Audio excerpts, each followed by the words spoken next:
distinguished guests, faculty members and staff, students, parents, representatives of the media, ladies and gentlemen. It is indeed a pleasure and honor for me to be with you on this important occasion of the 6th convocation of Vardhaman Mahavir Open University, Kota.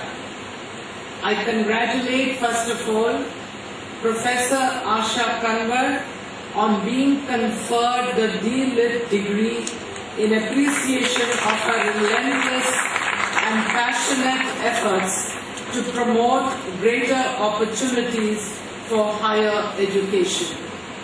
You have listened to the introduction given by the Vice Chancellor, and you have listened to her very thought-provoking convocation address. There is no need for me to further say anything about her. Ma'am, we recognize and admire you for all the work that you have done. It is institutions like the Commonwealth of Learning, to which she now belongs, that have given a quality dimension to the global open educational resource movement. A convocation is an important event of the university. It provides an opportunity to the university to bear witness to the successful students that it has produced and present its own report card of achievements. It is a matter of immense satisfaction that the hard work put in by the Vice Chancellor, the staff and the students themselves has produced knowledgeable, competent and well-informed citizens. For the successful students, it is an occasion for justifiable pride as their efforts and achievements receive public recognition, adding to their self-confidence and morale as they prepare for the challenges ahead. I extend my heartiest congratulations to all the students who are passing out today. I was happy to see so many girls in the medal winners. बोलते हैं कि महिलाएं कुछ जानती नहीं हैं, उनकी बुद्धि कम है, बहुत कुछ सुना है.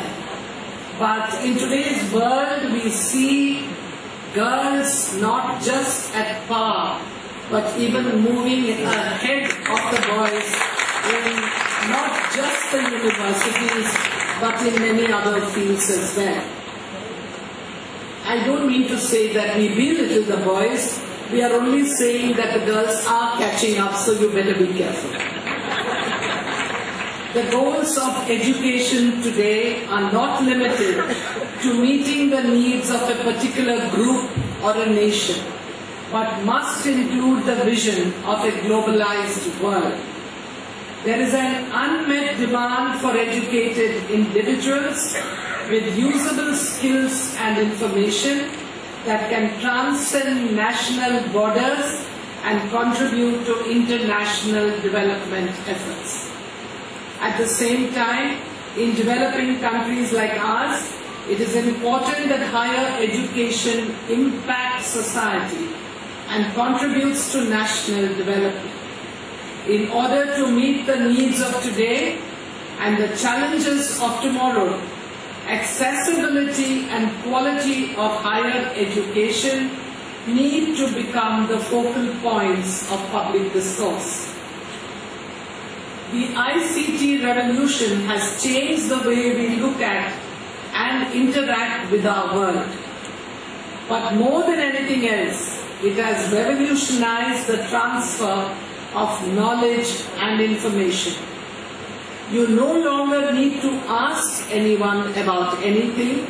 It's just a click away. Even our grandchildren today are telling us how information is available to them when we find it difficult to get onto the internet and find what we are looking for. In fact, I must say I'm rather computer illiterate, but my grandchildren help me out every time I need something. Open distance learning is growing as a global movement and is set to change the face of education. ODL began as an effective methodology for reaching the unreached and marginalized, for bringing education to the doorsteps of those who, for whatever the reason, could not find a place in the mainstream education system. The increasing use of ICT by learners at large and changes in educational methodologies has redefined the reach of ODL. As universities increasingly opt for integration of technology into their teaching techniques, the ODL acquires a definite edge over its traditional counterpart, though the latter offers the advantage of face-to-face education. Even that is becoming rare with the type of vacancies that we find in the teaching staff in our universities today.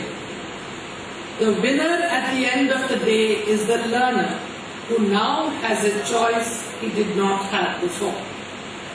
Growth of distance education is linked to access of information technology infrastructure.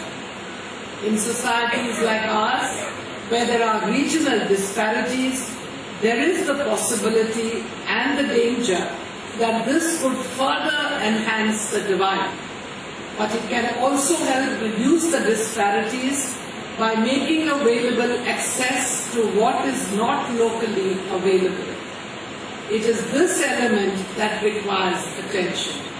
In a state like Rajasthan, where terrain is a hurdle to access, the role of distance education ought to be seen as a strategic choice. Along with connectivity, content is also important. While the virtual world opens up unbounded intellectual resources, it poses problems where the standards of the recipients is fairly low, with limitations on their capacity to absorb the benefits of distance learning. This education requires an enabling setting to be created. First, the recipient students need to be educated in the better adoption of ICT so that they fully reap its benefits. Second, we need competent ICT trainers. Third, appropriate reading material in consonance with regional requirements has to be prepared. And lastly, funds and equipment for its proper implementation must be made available. It is time that we wake up to these issues seriously. I am happy to note that this Open University has made commendable progress with regard to both increasing accessibility of higher education in the state and in ensuring its quality. It has also extended its outreach to the community by increasing the number of study centers and information centers to 101 and 159 respectively, and to technological upgradation of online facilities. The significant increase in the enrollment figures from around 20,000 in 2006 to 1.33 lakhs in 2011 is indicative of the fact that the university is popular and its outreach efforts effective. I wish to congratulate them for this.